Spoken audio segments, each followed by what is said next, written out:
Hello है नमस्कार friends. आज मु आसी धान काटी मो हाथ कौन अच्छी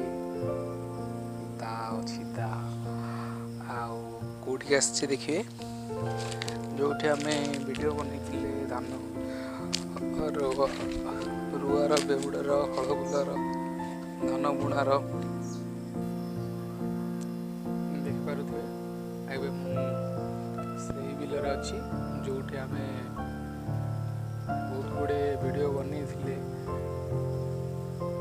धान बुणा हल बुला बेहुड़ा सब बिल किंतु हो पारानी तार सार पक्का कलामयी एगुड़ा कारण एटा तो भूली जाइली से बिल को आसी धान काटी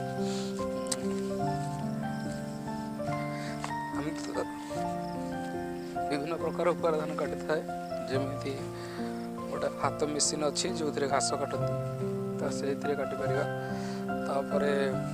बड़ मेसीन एकाथरे बेंगेला मैंने धान एकाथरे बाहर पाल तार अलग धान एकाथरे घर को जीव दु प्रकार ये आम पारंपरिक नईकि धान काट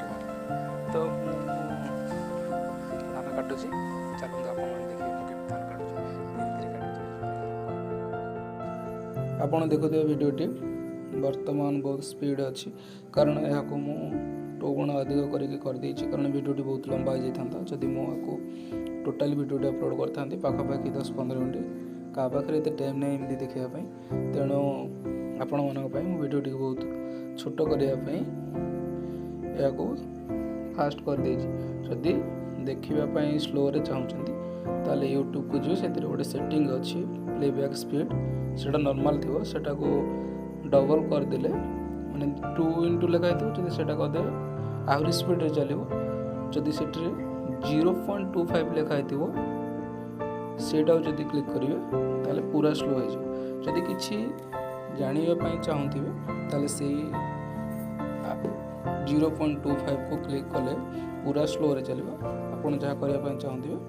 ता करें। घास काटा और धान काटा दुईटा जाक पूरापूरी सामान प्रथमे दारे धानटी को धरा जाए तापर हाथ में धान को धरा जाए जदि प्रथमे धानटी को धरवे दाटा लगेला बेले हाथ कटि जावर संभावना अच्छी तेणु देखुवे प्रथमे दारे आम धानटी को टेक काटुचु टेकुचु तापर हाथ में धरिकी तापर कटा जाउची जो मैंने प्रथमे धानटी को धरवे तापर दा लगे से मैंने सावधान कहीं हाथ कटि जावर 100% चांस अच्छी किंतु प्रथमे धानटी को दारे धरतु तापर धान को हाथ में धरतु सेटा ट्राए कले धीरे धीरे हो किसी बड़ कथा ना किंतु शिखापी है तो टिके टाइम लगे। नेक्स्ट वीडियो रे मुझे देखीदेवी पूरा स्लो मोशन रे पूरा धीरे धीरे केमती कटा जाउची केमती धान छेदा जाउची आम पारंपरिक हिसाब से आम जमी छेदुचु एवं धान बेंगला पारंपरिक हिसाब से तो ये नाही कहले चले कहीं तो सब ट्रैक्टर रे बा पावर टेलर रे सब बेंगला होची आ बड़ बड़ बिल जो अच्छी से बड़ धान कटा मेसीन रे डायरेक्ट बेंगला हो जाउची तेणु